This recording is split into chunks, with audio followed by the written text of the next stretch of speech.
Et la planète éco sur BFM Business. C'est Didier Saint-Georges donc qui est avec nous à présent, membre du comité d'investissement de Carmignac Gestion. Bonjour Monsieur Saint-Georges. Bonjour. On va faire un tour d'horizon avec vous de ce qui se passe aujourd'hui au niveau mondial. Il y a un fil rouge, c'est le ralentissement quand même. Bon, récession, choc récessionniste en Europe évidemment, mais ralentissement aux États-Unis, peut-être plus marqué que prévu. Ralentissement dans les émergents aussi. Si on peut revenir juste une semaine en arrière, jeudi dernier, on avait une banque centrale chinoise qui a pris un petit peu tout le monde par surprise en baissant ses taux pour la deuxième fois en un mois, ce qui a donné peut-être l'idée que la Chine était un peu, pas prise de panique, mais prise de court par rapport à un ralentissement un peu plus marqué que prévu. Est-ce que c'est votre sentiment aussi ?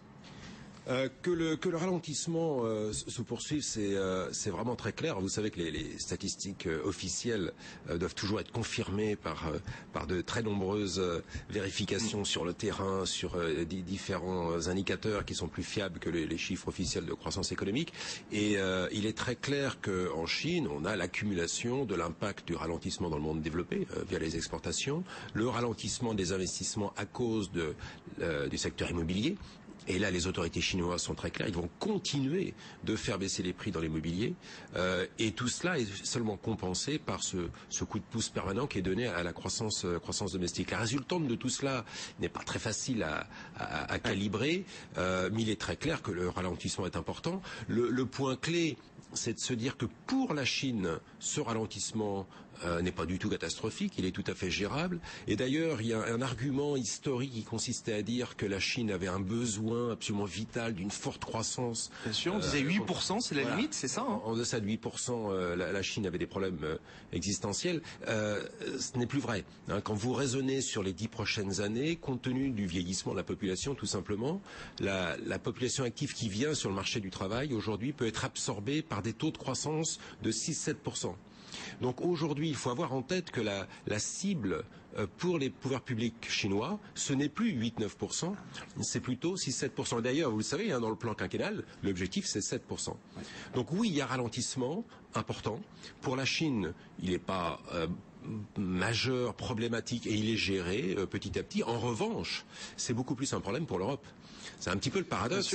Et d'ailleurs, je suppose qu'on va passer quelques minutes sur l'Europe. C'est-à-dire que la Chine ne sera pas le moteur qu'on attendait pour l'Europe et le reste du monde en général. Oui, absolument. Et je pense peut-être que c'est l'analyse sur l'Europe qui manque peut-être un peu à certains observateurs, c'est de se rendre compte qu'une des choses essentielles pour l'Europe en ce moment, c'est ce qui se passe en dehors de l'Europe. Ouais. C'est-à-dire, comme vous le disiez très justement en introduction, la mesure dans laquelle le ralentissement dans le monde émergent d'une part, aux États-Unis d'autre part, va compliquer considérablement la tâche de l'Europe.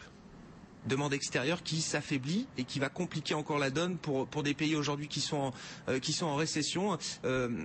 Didier Saint-Georges, est-ce que ça veut dire que les espoirs qu'on avait après le dernier sommet européen, finalement, se sont complètement envolés? C'était des espoirs de façade. La situation, c'est encore compliquée. C'est votre analyse à vous ?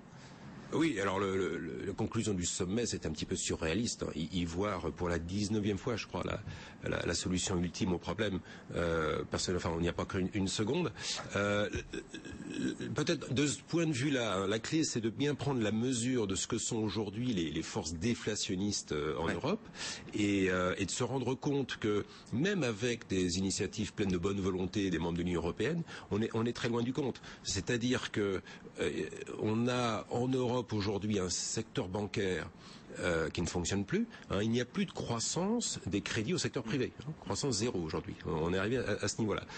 C'est dire que les LTRO n'ont pas du tout eu l'effet de relancer le financement de l'économie. Et dans le même temps, on voit bien que les investisseurs internationaux ne souhaitent plus prêter ni à l'Italie, ni à l'Espagne, et encore moins plus on va dans le sud de l'Europe. Donc le financement domestique ne croît plus et le financement externe n'est plus disponible. Ce sont des forces déflationnistes très fortes. Et alors vous pouvez considérer que le mécanisme européen de stabilité va dans le bon sens, mais sa force de frappe, sa capacité à enrayer une telle pression déflationniste est largement insuffisante. Ça veut dire qu'on va encore avoir des pics de stress. Ceux qui pensaient que peut-être le niveau de risque avait reculé après le sommet européen seront peut-être pour leurs frais. On a des pics de stress encore attendus à court terme, Didier Saint-Georges, en Europe, sur les marchés européens. Alors oui, c'est tout à fait possible et probablement qu'il viendrait de mauvaises nouvelles sur la croissance internationale. Ouais. Puisque c'est véritablement cela qui aujourd'hui fait que le ralentissement européen comment dirais-je, aggrave la situation et rend le désendettement absolument indispensable, qui est dans tous les plans, rend le désendettement très compliqué. Donc dès que vous avez une mauvaise nouvelle sur la croissance économique globale, vous avez un jugement sur l'aggravation de la crise européenne qui se transmet immédiatement.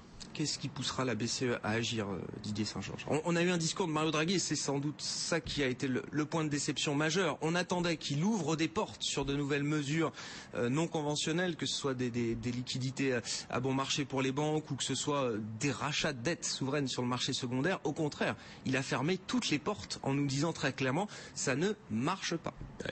Ouais. C'est la question la plus difficile et la question clé. On voit qu'aux États-Unis, on a une banque centrale et c'était confirmé dans les minutes de la Fed que vous avez découvert hier. On voit qu'on a une banque centrale qui envoie le message au marché en disant nous sommes là. Nous n'allons pas utiliser toutes nos munitions tout de suite. On va attendre de voir tout de même ce qui se passe. Mais en cas de problème, nous interviendrons et nous interviendrons éventuellement de manière non conventionnelle. On ira peut-être un petit peu au-delà de ce qu'une banque centrale fait normalement, comme la Fed l'a souvent fait.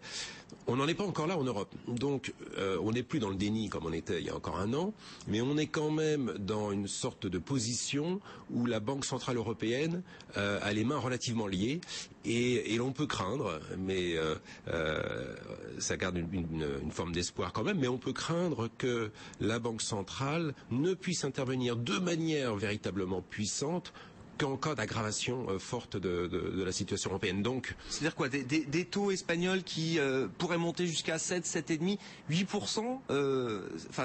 Le pic de stress, peut aller jusqu'où là. On a un seuil de douleur, j'imagine un moment, un seuil de tolérance, mais qui se relève un petit peu à chaque fois. Oui, c'est une des mesures du stress, clairement.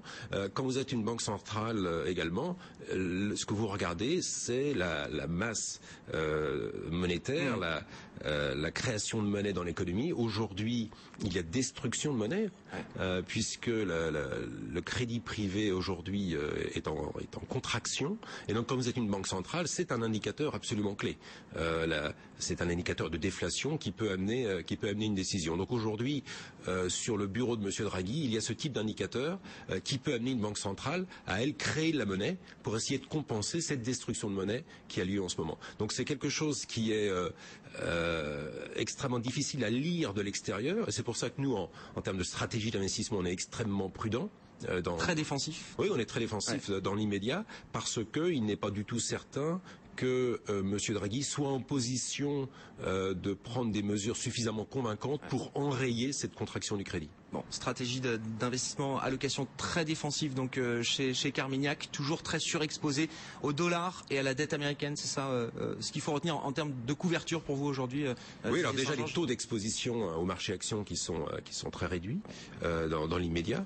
Alors ils sont réduits, vous le savez, à travers des couvertures simples, donc qu'on pourrait retirer en cas de besoin, si notamment le marché Bernanke avait lui la bonne idée d'une initiative forte pendant l'été. Enfin, en attendant, on est plutôt très prudent de ce point de vue-là. Comme vous le dites. Vous pensez que l'initiative viendra d'abord de la Fed ? La Fed, il y a plus de probabilité de voir la Fed agir là à court terme cet été que la BCE pour vous, Didier Saint-Georges ?